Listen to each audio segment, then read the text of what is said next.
Actually ये हमारी शादी 24 मई 2024 को हुई थी, वीडियो कॉन्फ्रेंस के जरिए। ये मेरी कज़न है, मेरे मामू की बेटी है। कहाँ रहते हैं? ये वहाँ पाकिस्तान में सियालकोट में रहते हैं, और पार्टीशन से पहले ये यहाँ मेरा अभी घर है, यहाँ पे ये दोनों फैमिलियाँ ज्वाइंट रहती थी। वो विभाजन के दौरान दोनों फैमिलियाँ बट गई, तो ये पाकिस्तान चले गए। तो उसके बाद हमारे परिवार के बड़ों ने रिश्ता तय कर दिया हमारा बचपन में ही कि हम आपस में रिश्तेदारी करेंगे। तो फिर जब अभी शादी की हमने 2024 में, उससे पहले मैं आपको बता दूं कि मैं सीआरपीएफ में कार्यरत हूं। तो मैंने अपने विभाग को शादी की अनुमति के लिए सूचना देने के लिए मैंने 31/12/2022 को मैंने एक लेटर लिखा था, और उस लेटर के ऊपर कुछ आपत्तियां लगा के इन्होंने रिटर्न कर दिया। 24 जनवरी रिस्पेक्ट है, तो उसमें मैरिज का कार्ड, शादी कहाँ पे होगी ये, और ये सब चीज़ें उसमें लिखी गई। मैंने उन सब आपत्तियों का निवारण करके शादी का कार्ड लगा के मैंने डिपार्टमेंट को दी। 72 बटालियन सीआरपीएफ सुंदरबनी में कमांडेंट साहब से मैं मिला भी। फिर वो मेरा लेटर जो है through proper channel DIG range, उसके बाद जम्मू सेक्टर आईजी सीआरपीएफ, फिर एसडीजी जेके जोन से होता हुआ वो डायरेक्टेड सीआरपीएफ दिल्ली तक गया। वहाँ कुछ समय लगा, 2-4 महीने 5 महीने का समय वहाँ पे लगा। फिर उसके बाद में वहाँ से एक रिप्लाई आता है, जवाब आता है कि उसके संबंध में उन्होंने लिखा है, मतलब क्लियर लिख के दिया है कि रूल के हिसाब से जो है एक सरकारी कर्मचारी को सरकार को सूचित करना होता है, डिपार्टमेंट को सूचित करना होता है। तो मेरे बारे में साफ उसमें लिखा है कि प्रार्थी ने डिपार्टमेंट को सूचित कर दिया है। लेटर है आपके? लेटर मेरे पास है, ये लेटर है, आप देख सकते हैं। अच्छा। इसमें साफ मेंशन हुआ है। कहाँ पे लिखा है? ये लिखा हुआ है कि प्रार्थी ने उल्लेख, मतलब इसके संबंध में सूचित कर दिया है। और एनओसी कानून है कि शादी से पहले आपको उनको सूचित करना है। मैं 24/5/2024 को शादी की है। शादी के बाद भी मैंने सूचित किया है, ऐसा पहले भी किया है। और तो अनुमति वहां से दी गई 30 जी, ये देखो क्लियर है, 30/4/2024 को डायरेक्टरेट से आया हुआ है कि इसने सूचित कर दिया है डिपार्टमेंट को, और एनओसी का कोई उल्लेख नहीं है इसमें। उसके बाद में ये 24/5/2024 को मेरी शादी हुई। मेरे फादर कैंसर पेशेंट है। पहले हमने डेट जो है सीआरपीएफ ने मतलब किया था कि आप कर सकते हो शादी? जी क्लियर है, ये लेटर है मेरे पास डायरेक्टर डीजी का। अच्छा। जी, इन्फॉर्म किया मैंने। अच्छा। फिर उसके बाद शादी करने के बाद भी मैंने इन्फॉर्म किया। मैंने मैरिज सर्टिफिकेट की कापियां, अपने वेडिंग कार्ड की, और हालांकि तस्वीरें वो भी मैंने जो है वहाँ पे दी 72 बटालियन में। और टाइम टू टाइम मैं प्रॉपर इन्फॉर्म करता रहा डिपार्टमेंट को। फिर मैंने दरअसल पहले शादी की हमारी डेट 5/11/2023 थी, जो इसमें मेंशन है। तो इस लेटर में भी समय लग रहा था और वीजा मिलने में भी देरी हो रही थी, तो उस टाइम पे हो नहीं पाई। फिर ये शादी उस टाइम पे नहीं हो पाई, जो क्योंकि वीजा नहीं मिला। फिर ये लेटर के जो रिप्लाई है 30/4/2024 से डायरेक्टेड से आ जाता है। तो मेरे फादर की तबीयत भी ज्यादा खराब होगी, उस दौरान कैंसर पेशेंट है। तो दोनों फैमिलियों ने सहमति की और हमने वीडियो कॉन्फ्रेंस के जरिए ऑनलाइन निकाह किया और शादी कर दी हमने।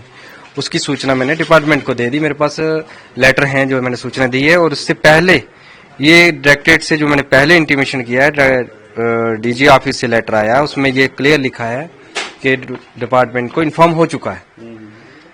फिर इसके बाद 28 फरवरी 2025 को मेरी वाइफ को वीजा मिलता है। वो भारत आती है 15 दिन के वीजे पे। शादी किस दिन हुई थी? शादी हुई थी 24/5/2024, 24 मई को। अच्छा, 2024 में जी। वो आती है 2025 फरवरी 28 को। अच्छा, एक साल बाद लगभग वीजा मिला? हाँ, लमसम 9 महीने या 1 साल का इतना हमें टाइम लगा उसमें। वीजे के प्रोसेस में कंप्लीट होने में उसकी फील्ड वेरिफिकेशन होती हैं, यहाँ पे भी सारा 2-3 विभाग उसकी वेरिफिकेशन करते हैं। तो जब मेरी वाइफ आई तो मैंने अपनी बटालियन को टेलीफोनिकली भी वीजे की कापियां भी मेरे व्हाट्सएप पे आज भी उसकी डिप्टी कमांडेंट के नाम पे जो मैंने भेजा है नंबर पे, आज भी प्रूफ है। तो मैंने वो पूरे डिपार्टमेंट को इन्फॉर्म किया। फिर उसके बाद 15 दिन के वीज़े पे थी, तो हमने उसके विदिन 15 दिन के अंदर ही हमको एलटीवी अप्लाई करना होता है, अगर मतलब वो लॉन्ग टर्म वीज़ा जो शादी के ग्राउंड पे मिलता है। तो हमने वो 4 मार्च को ही अप्लाई कर दिया, 4 मार्च अभी 2025 को। तो 14 तक हमारा विजिट वीज़ा था। उस दौरान फील्ड वेरिफिकेशन हुई एलटीवी की, और 13 मार्च को जो है हमारा इंटरव्यू एफआरओ के पास होता है, एफआरओ जम्मू के पास। तो उसके बाद उन्होंने कहा कि आपका पॉजिटिव रिकमेंडेशन हम आगे भेज रहे हैं, तो आप एलटीवी कैटेगरी में फॉलो करते हैं, आप स्टे कर सकते हैं, इसमें कोई नहीं। तो रहते रहे, सब ठीक था। फिर उसके बाद ये जो इंसिडेंट हुआ, उसके बाद गवर्नमेंट पहलगाम अटैक हुआ, फिर गवर्नमेंट ने कोई इनिशिएटिव लिए, उस पर जो फैसले लिए, तो उसमें गवर्नमेंट ऑफ इंडिया ने जो होम मिनिस्ट्री से आर्डर निकला है, उसमें उन्होंने एलटीवी के लिए ये नॉट एप्लीकेबल लिखा हुआ है कि इन पे लागू नहीं होता है। तो हम एलटीवी में आते थे, क्योंकि हमारी रिकमेंडेशन होके इन प्रोसेस में था। लेकिन ये मैं आपको दिखा देता हूँ, ये देखो एलटीवी वैलिड और issue of new visa allowed, LTV yes मिलेगा। और ये deadline of exit India for visa holder, सबको एग्जिट है। एलटीवी जो कैटेगरी में आते हैं उनको, उनके ऊपर नॉट एप्लीकेबल, ये गवर्नमेंट का ऑर्डर जो आया। हम इसके अनुसार ठीक थे, तो अचानक हमें एक एग्जिट परमिट आता है, ये एफआरओ की साइट से हमें मेल आता है। मैंने वहां बात की, तो थोड़ी देर के बाद वो एग्जिट परमिट जो है कैंसिल हो जाता है। तो दूसरे दिन जो है तहसीलदार की तरफ से हमें बोला जाता है, इन्फॉर्म किया जाता है। उसके ऊपर ये आप देख सकते हैं, ये देखो exit permit against application ID number, ये स्टैंड कैंसल, वी आर री एग्जामिनिंग योर केस। ये एफआरओ का मेल है हमारे पास। फिर उसके बाद हमें जो नोटिस दिया जाता है वो दिया जाता है विजिट वीजे पे, विजिट वीजे पे जो तहसीलदार की तरफ से कि आपका विजिट वीजा इतने से इतना था। हालांकि हमारा विजिट वीजा जो है वो 14 मार्च तक था, वो लिख रहे हैं 22 मार्च तक, ऐसा नहीं है, 14 मार्च तक था हमारा। तो हमने 13 मार्च को हमारा अप्रूवल के लिए चला गया। जो इसका प्रोसीजर है एलटीवी का आम यही है, मतलब जो भी है ऑफिशियली काम इसका। तो उस दौरान फिर हमें नोटिस दिया गया, हमने एडवोकेट अंकुश शर्मा जी से बात की और हमने इस पटिशन को जम्मू कश्मीर हाई कोर्ट में दर्ज किया। तो कोर्ट ने उसमें हमारे डॉक्यूमेंट्स देखे, हमारे उसमें देख के उन्होंने इंटरवेंशन की। तो मेरी वाइफ को उस टाइम अटारी बागा बॉर्डर लिया जा रहा था। हालांकि ये सीआरपीएफ की जो डायरेक्टरेट से हमारी जो अप्रूवल आई है, जिसमें उन्होंने लिखा है कि सूचित कर दिया गया है, हमने ये हाई कोर्ट में हमें सबमिट की। ये कोर्ट ने माना इस चीज को, ये वैलिड, क्योंकि डीजी ऑफिस से आई हुई है। तो उसके बाद मेरी वाइफ को अटारी बॉर्डर पे लिया गया। फिर उसके बाद में कोर्ट से शाम को एक ऑर्डर निकलता है, उन्हें रोका जाता है एलटीवी के उसके। वहाँ अटारी में रोक दिया गया? नहीं, मतलब वहाँ पहुँचने तक यहाँ से कोर्ट ने डिसीजन लिया। तो फिर उन्हें वहाँ से रिटर्न किया गया, आपकी वाइफ को वापस किया गया कि हम एलटीवी में फॉलो करते हैं। उसके ऊपर जो भी निर्णय होगा कोर्ट का, जहाँ जो डिपार्टमेंट है वो मतलब आगे है। तो इस दौरान में मैंने सोशल मीडिया पे कुछ न्यूज सुनी कि सीआरपीएफ की तरफ से कि आप मतलब जवान पे एक्शन लेने वाले हैं, ये है वो है। तो न्यूज में चलता रहा। तो कल अचानक कुछ हमारी 41 बटालियन जो इस टाइम भोपाल में है, अभी मेरे ट्रांसफर कर दिया गया भोपाल में, वो भी मैं आपको बताता हूँ। तो वहाँ से कुछ नोटिस आता है मुझे, तो मैं उस नोटिस को रिसीव करता हूँ। तो उसमें पढ़ता हूँ, तो उसमें वो एक चीज मेंशन करते हैं कि हमें निकाह के लिए इन्फॉर्म किया जवान ने। तो निकाह ही मैरिज होती है, निकाह के लिए इन्फॉर्म किया है। अच्छा। निकाह के लिए इन्फॉर्म किया, फर्स्ट पैरे में लिख रहे हैं।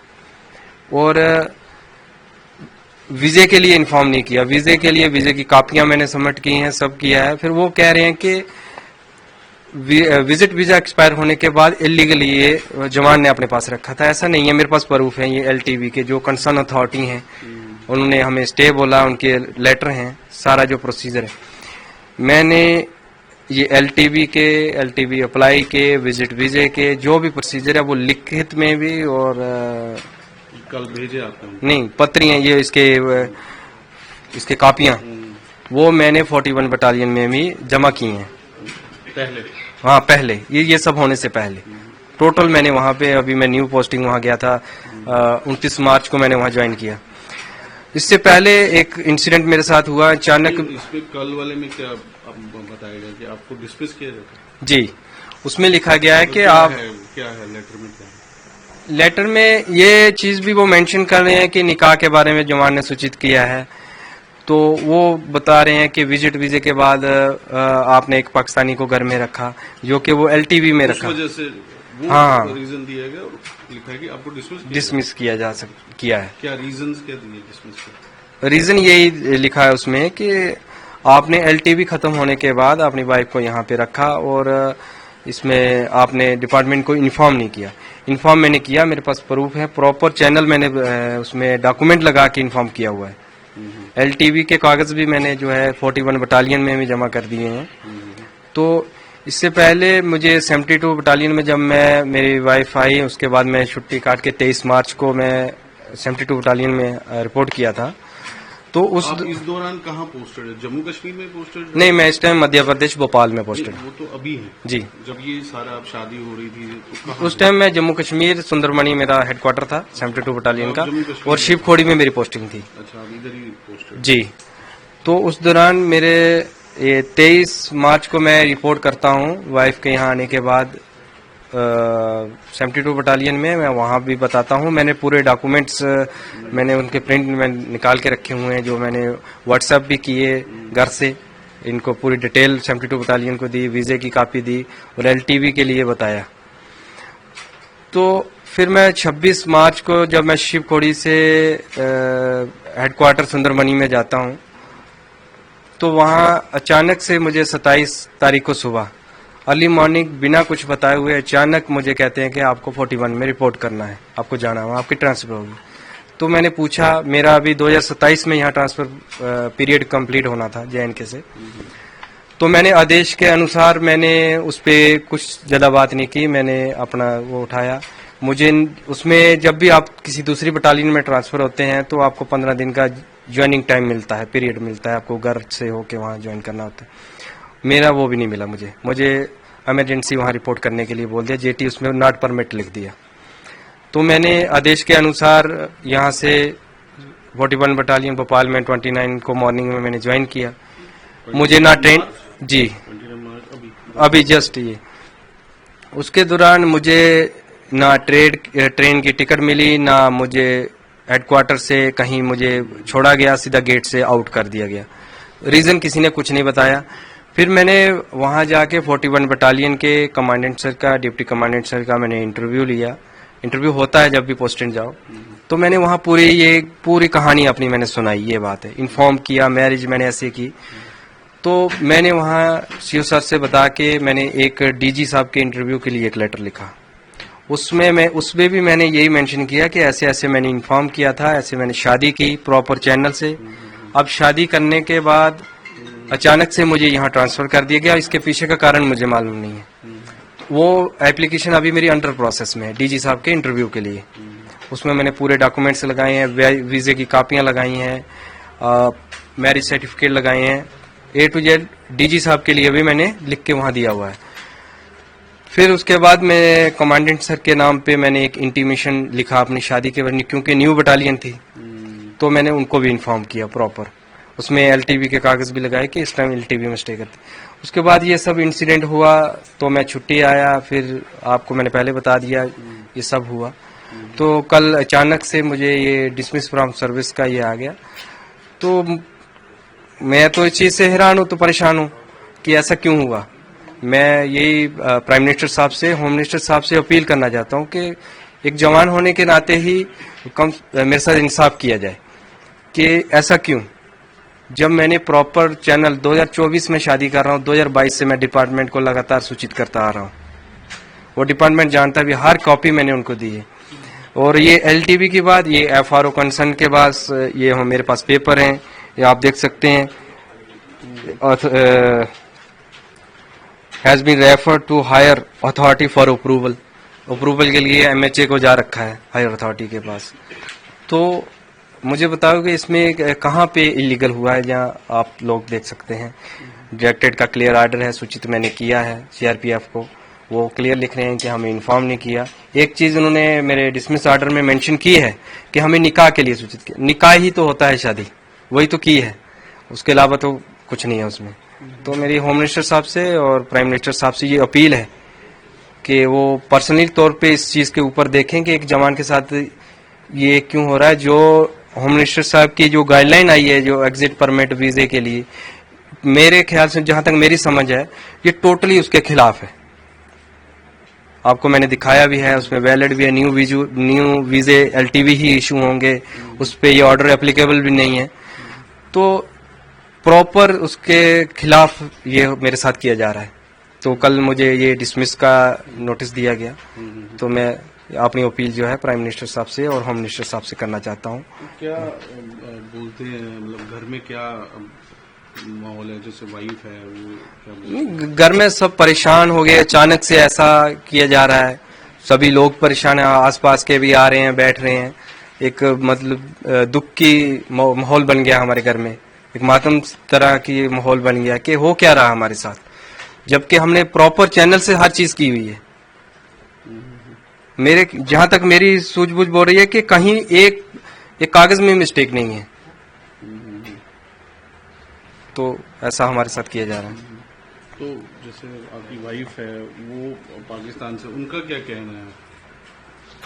वो भी प्राइम, उन्होंने पहले भी अपने इंटरव्यू में कहा था, प्राइम मिनिस्टर साहब से अपील की थी कि हम सबको दुख है, बीइंग ए सोल्जर्स मुझे ज्यादा दुख है इस चीज का, हम भी तो ड्यूटी करते हैं, जो हुआ है उसके तो हम खिलाफ हैं, और जो गवर्नमेंट ने एक्शन लिया वो भी सराहनीय है, अच्छा है। पर लेकिन गवर्नमेंट की जो गाइडलाइन आई है, जो उसमें आई है, हम उस कैटेगरी में फॉलो करते हैं, इसीलिए हम स्टे कर रहे हैं, इसीलिए हाई कोर्ट ने भी उस चीज को माना है। और अचानक से सीआरपीएफ डिपार्टमेंट मुझे बर्खास्त करता है, तो यही मैं कहना चाहता हूँ और अपील करना चाहता हूँ। तो आप सीआरपीएफ में हैं, तो यहाँ काउंटर टेररिज्म ऑपरेशन क्या आपने किए हैं, क्या आप लड़े हो, मतलब अगर आप सब मौका मिले एज ए सीआरपीएफ क्या आप करेंगे? नहीं, जाहिर जब मैंने एक डिपार्टमेंट को ज्वाइन किया है, उसमें मैंने ट्रेनिंग की है और ड्यूटी मैंने अपनी ईमानदारी से हर जगह ड्यूटी की है। मैंने छत्तीसगढ़ में सेवा दी है ऑपरेशनों में, उसके बाद मैंने बिहार में सेवा दी है, छत्तीसगढ़ में ऑपरेशन में, छत्तीसगढ़ में मैं 2-2.5 साल रहा, वहाँ पे रहा हूँ। JNK में मैं जम्मू और ये अर्जोरी के एरिया में ही रहा हूँ, और अभी मुझे भोपाल में पोस्टेड किया गया। तो अचानक से मेरे साथ ऐसे किया जाना, मेरे ख्याल से मेरे साथ इंसाफ नहीं हो रहा है। तो मैं इस चीज़ की अपील जो है प्राइम मिनिस्टर साहब से करता हूँ कि मेरे साथ इंसाफ किया जाए, जस्टिस किया जाए। तो अब आपके पास क्या ऑप्शन है, क्या लीगल में आप जा सकते हैं? जी, मैं ज़रूर इसके लिए मैंने अपने वकील साहब से भी बात की है, तो मैं हाई कोर्ट से अपील करूंगा, मुझे इंसाफ दिलवाया जाए। और मैं प्राइम मिनिस्टर और होम मिनिस्टर साहब से भी अपील करता हूं कि उसमें। और जो वीजा पेंडिंग है वाइफ का? वीजा पेंडिंग है, वो होम मिनिस्ट्री में अप्रूवल के लिए गया है, तो मैं वो उसके लिए भी अपील करता हूं सरकार से कि वो वीजा भी दिया जाए, ताकि हमारे घर में थोड़ा माहौल ठीक हो। एक परेशानी की टेंशन बन चुकी है, और इधर से सर्विस का ये इस तरह का नोटिस आना, तो ये शादियां होती रहती है, मतलब जो आपके रिश्तेदारी में, क्योंकि जम्मू कश्मीर में काफी लोग हैं, वहाँ पे शादी होती है, पाकिस्तान में काफी सारे लोग शादी करते हैं। जी, वो तो होती है। अभी आपने देखा है कि हमने भी सोशल मीडिया या मीडिया के थ्रू अब देखा है कि कितने लोगों ने शादियां की हैं, शादियां होती हैं, और लोग रिश्तेदार जो भी हैं आपस में। मेरे तो मामू की बेटी है, इसमें हमने बड़ों ने किया था, मेरी अरेंज मैरिज हुई है जी। तो अब आखिर में क्या मैसेज आप देंगे, क्या एक अपील करेंगे? मैं अपील प्राइम मिनिस्टर साहब से और होम मिनिस्टर साहब से इस चीज़ के लिए अपील करता हूं कि मेरे साथ इंसाफ होना चाहिए। ये जो मेरे साथ किया जा रहा है, ये मेरे पास पूरे प्रूफ हैं, मैंने डिपार्टमेंट को इन्फॉर्म किया है, तो अचानक मेरे साथ ऐसे किया जा रहा है, उधर वीज़े के लिए और दूसरा सर्विस से इस तरह करना, तो एक हम परेशान हैं। हम इसके लिए गुहार लगाते हैं प्राइम मिनिस्टर और होम मिनिस्टर साहब से।